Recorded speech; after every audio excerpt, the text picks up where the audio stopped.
In today's video, we're examining the profound teachings of the 1992 novel, Ishmael, by Daniel Quinn. Join us on this thought-provoking journey, as we uncover the lessons from the book and discover how we can change our mindset and practices for a sustainable future. Ishmael is a philosophical novel that explores humanity's relationship with the natural world and its impact on the planet. The book is structured as a dialogue between the narrator, who remains unnamed, and an enigmatic gorilla named Ismael, who possesses exceptional intelligence and insight.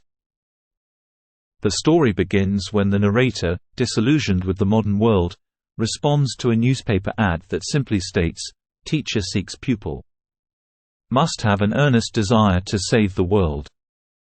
The ad leads him to Ishmael, who becomes his mentor. Ishmael explains that humans have lived on the planet for millions of years as hunter-gatherers in what he calls the levers culture.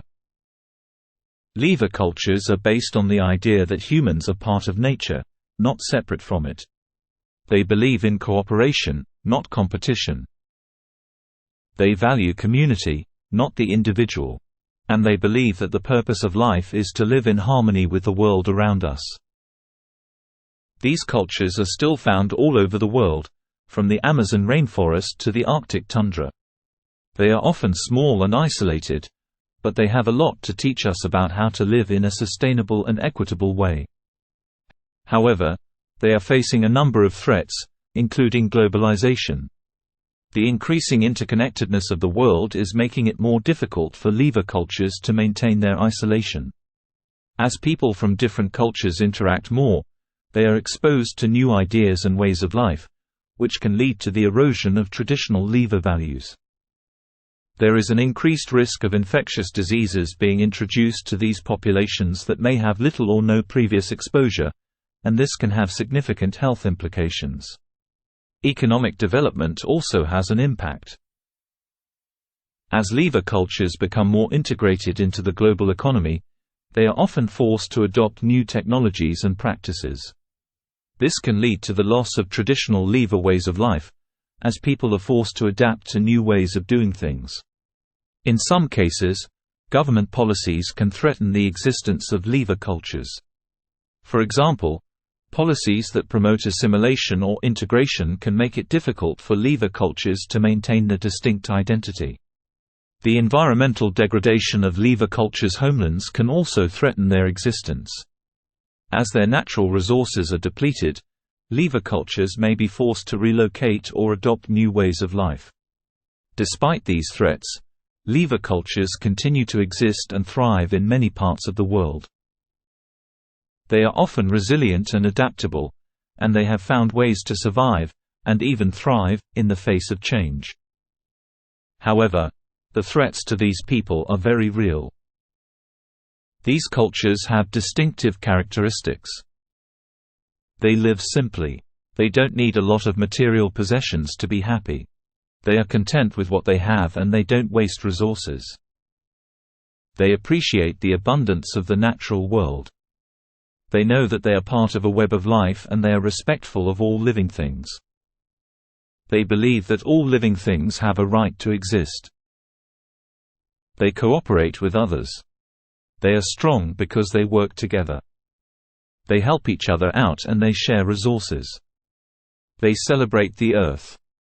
They believe that the earth is their home and they take care of it. They have a deep connection to nature and they respect the cycles of the earth.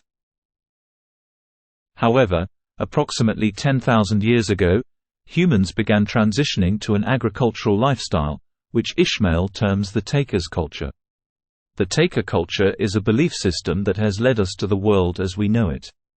It is based on the idea that humans are superior to other animals and that the earth is a resource to be used and consumed. This belief system has led to the exploitation of animals, the destruction of the environment, and the depletion of natural resources. The taker culture also believes that competition is the only way to succeed, that the accumulation of wealth is the most important goal in life, and that the individual is more important than the community.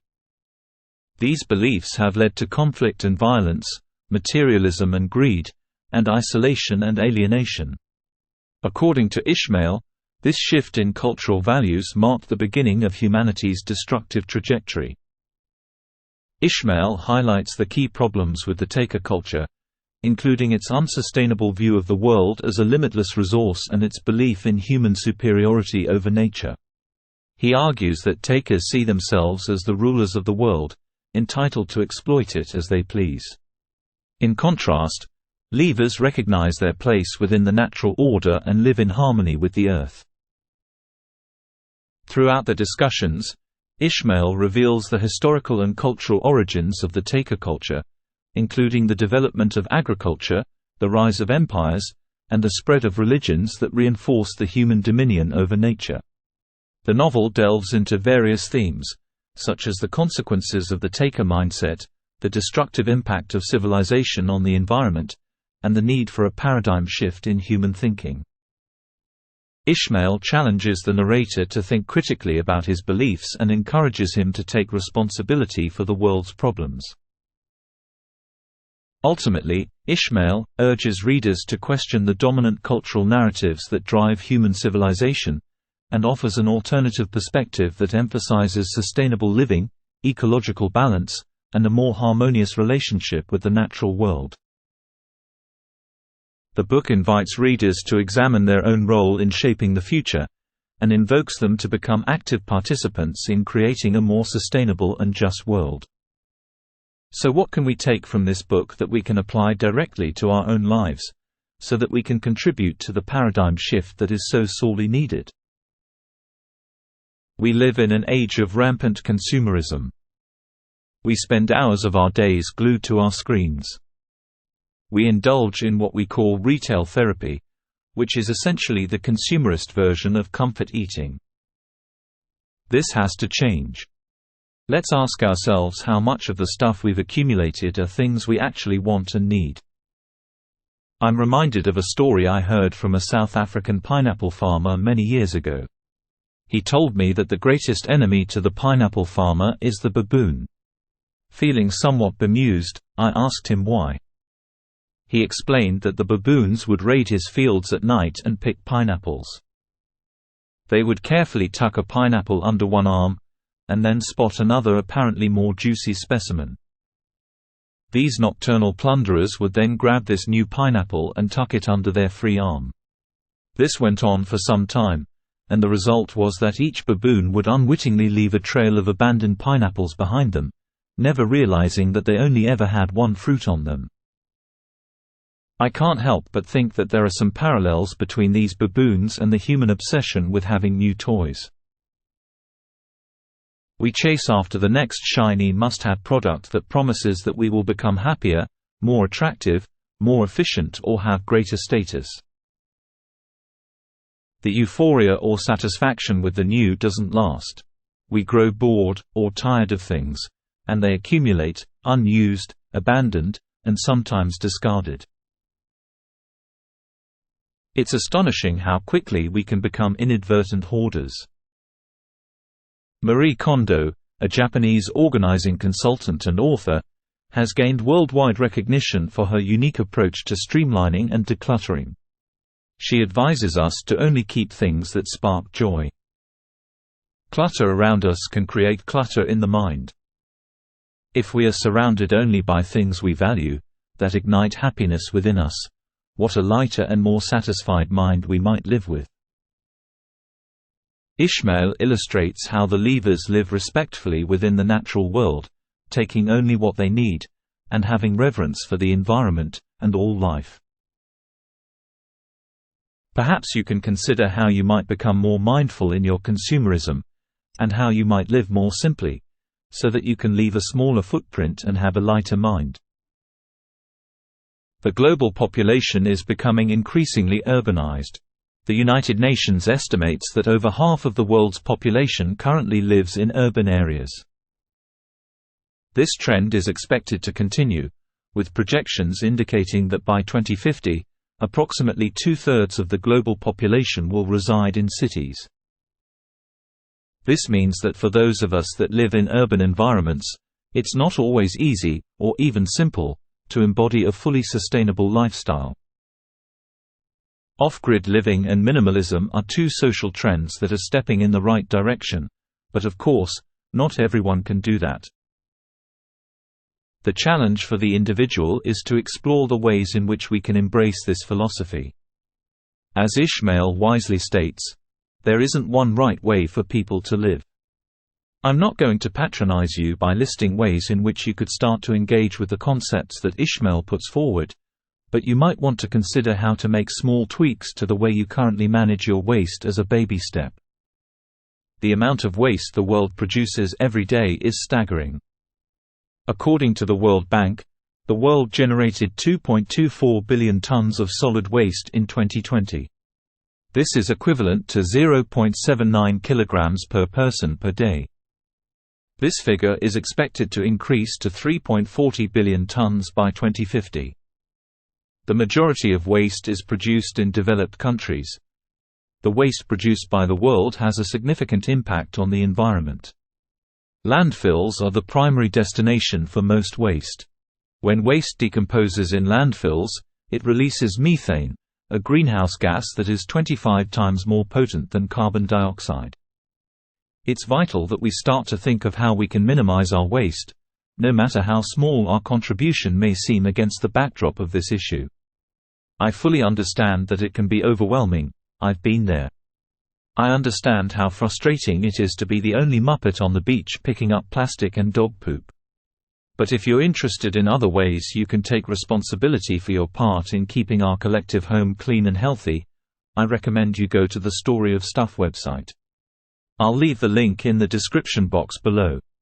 Ishmael tells us that many of our assumptions about the world, such as the idea that humans are superior to other animals, are actually cultural myths that are harmful to humans, animals and the environment.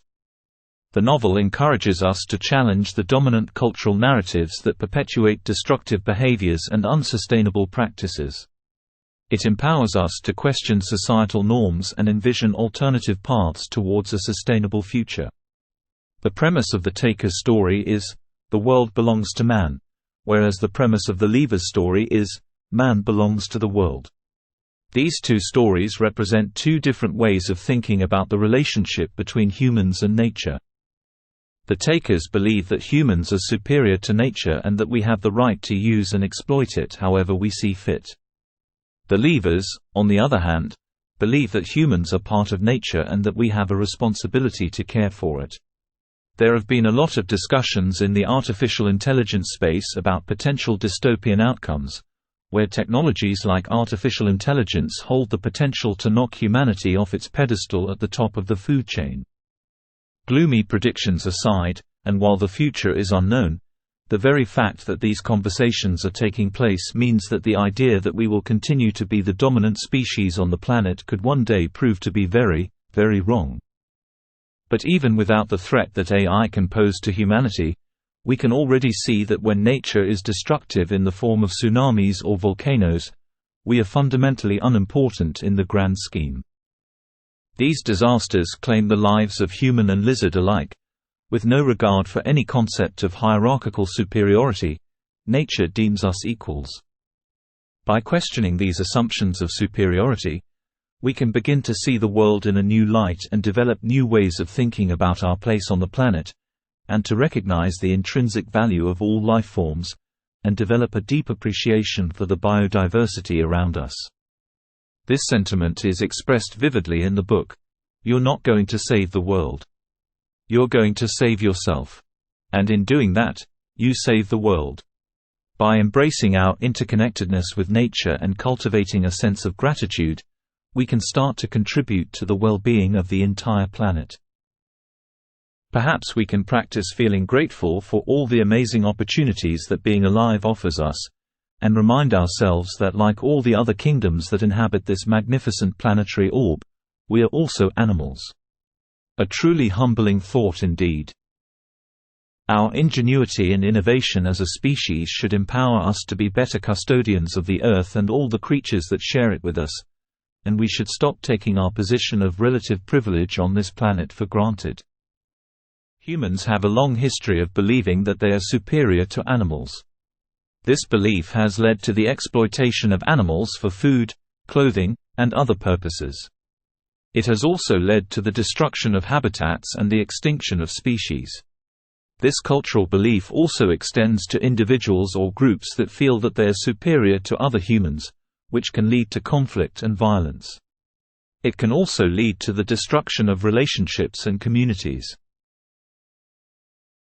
We live in a deeply divided world, where social media echo chambers encourage people to oppose others who don't share their beliefs, where people are mistreated or judged because of the way they look, their sexuality, their politics, their religion, and the multitude of ways we humans judge and categorize one another. But there's something deeper here that's equally relevant. This cultural belief also extends to individuals or groups that feel that they are superior to other humans, which can lead to conflict and violence. Simply put, when people are divided into opposing groups, it becomes difficult to find common ground and solve problems together. We need to find ways to bridge the divide between different groups of people, and we need to seek ways in which we can work together to solve the problems that we face. If we don't, we will continue to destroy our planet and follow patterns of war, hate crimes, trauma, and all the ugly stuff that falls out of otherism, and it means that while we are busy fighting each other, we aren't coming together as one species to intelligently create solutions for all life. We need to recognize that all living things are interconnected and that we have a responsibility to care for the planet and each other.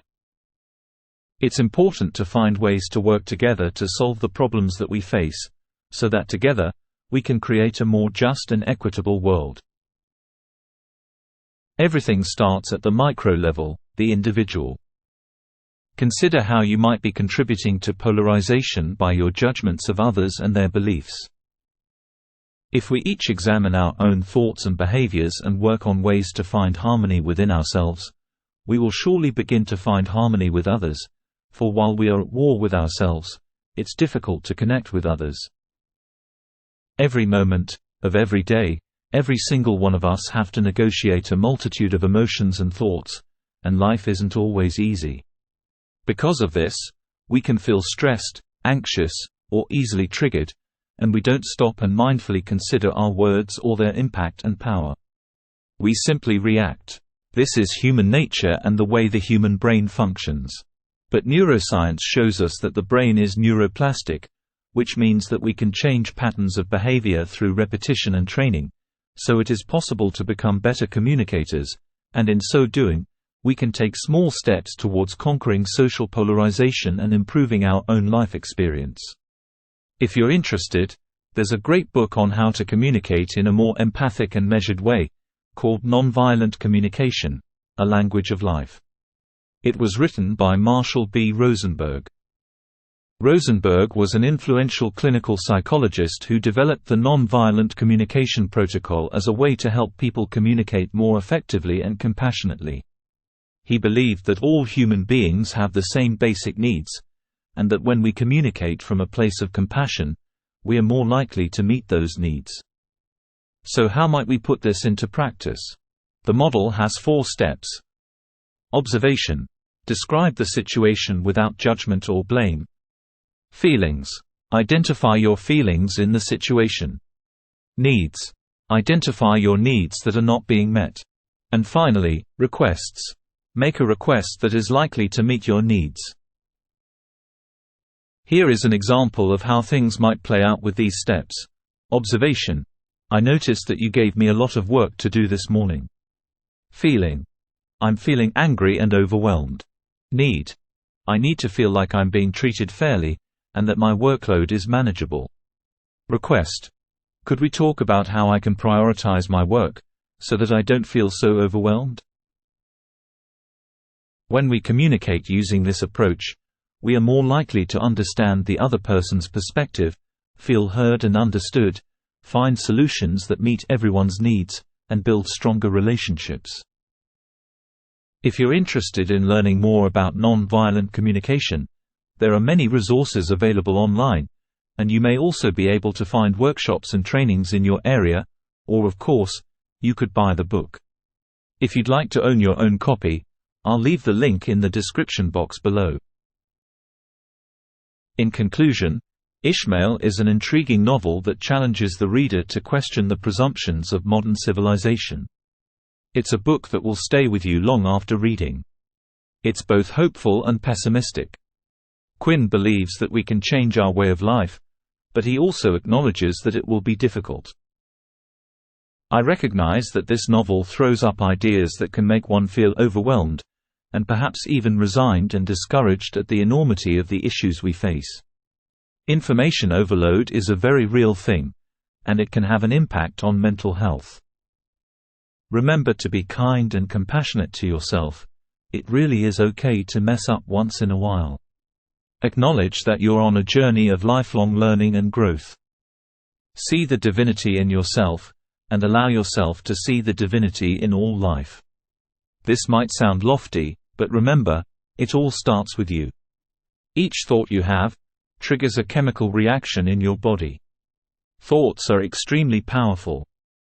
These tiny private and seemingly ephemeral fragments that are generated in our minds can add up to coagulate into ideas, and then grow into worldviews that can then create the very basis of your reality and the way you experience life. I hope that you have found this dive into the teachings of Ishmael interesting, and that you find the practical applications of these insights useful and relevant. If you've enjoyed this discussion, feel free to like the video, or subscribe if you haven't already done so, and post your thoughts below. We're really looking forward to opening up this discussion and hearing what you have to say about this amazing novel and the insights we can extract from it.